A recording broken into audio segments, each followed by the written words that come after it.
It's been this weekend in the life of our parish, a wonderful weekend full of a lot of just good things.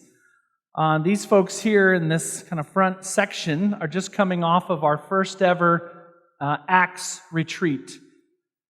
8 women from our parish, along with a wonderful team from the Church of St. Mary in Tulsa that missioned us.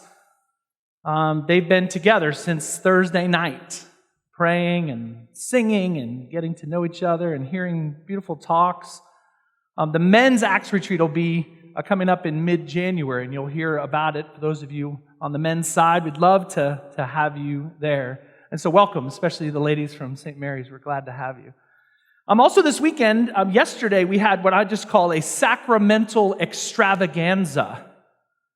2 of our parishioners, Eric and Christy Dilly, Eric was baptized, confirmed, and received Holy Communion for the first time.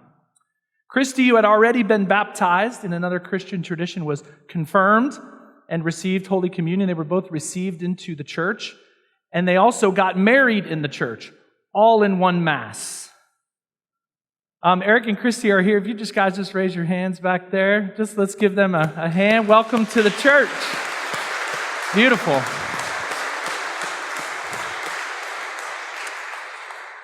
Next week at this 11:15 Mass, there'll be a whole mess of people up here who are our RCIA candidates and catechumens for the rite of acceptance and welcome. It's a beautiful ceremony that'll take place right at the beginning of the 11:15 Mass next week. For baptism and confirmation and communion and the Acts retreat and these RCIA folks, the goal of our parish, right, the reason that we exist, the reason this building is here, the reason that we're here, hopefully is that we want to become saints. We want to go to heaven. And so we asked ourselves the question, from where do saints come? Let's take a few famous examples. Mother Teresa. She was born in Romania, worked her life in India. That's where she's from. John Paul II from Poland. Josephine Bakhita from Sudan to Italy. Therese of Lisieux from France. Catherine of Siena from Italy. Blessed Stanley Rother from Okarche, Oklahoma. Right? These are where saints come from, all over the world. But where does a saint's life begin? Was Blessed Stanley Rother born Blessed Stanley Rother? The answer is no, of course. Was John Paul II born Saint John Paul II? Of course not. But they lived lives of not perfection, but saintliness. Loving God and loving those around them. They did the little things, the small things, day after day after day, which in some cases prepared them for the big things. Blessed Stanley Rother, right? The big thing was at the end of his life. He stood up and said, I will not desert my people. I am their priest. They are my people, and I will be with them until death. But did that just sort of come about? No. It came after years and years and years of, as the gospel says today, being faithful in small matters. And so these 3 guys in the gospel, each are given talents. Each are given kind of property, money. The one with 5 goes off and uses them and generates more. The 5 become 5 more. The one given 2 goes off, doesn't bury them, doesn't hide them, goes off and makes 2 more. And what we're told about that 3rd servant is that he was wicked and lazy. He took that talent and he buried it. We're told of the first 2 that they were faithful in small things, faithful in small matters. And they were given a great reward. Come and share your master's joy. And so when we look at our own lives, if we really do want to be saints, that was a great topic of discussion all weekend at the Acts retreat.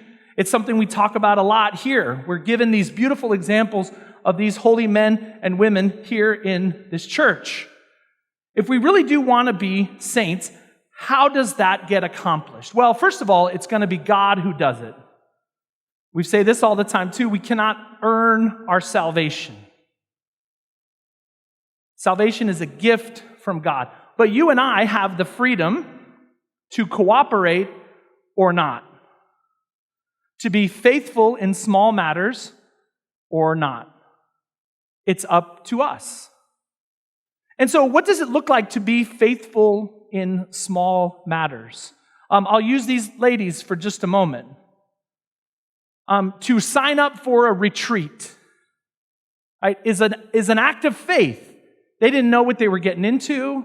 All they knew was it was like Thursday night to Sunday morning, and that's pretty much it. But it was an act of faith. Okay, I'm going to sign up. And then they signed up and then followed through. I'm going to get on that bus. And I'm going to get out of the bus. And I'm going to enter into the life of this retreat, right? Faithful in small matters. And the fruit of that has been very good. It's been really quite beautiful. For the ladies who served this retreat, faithful in small matters, they said, all right, I want to be a woman of service. Well, how does that happen?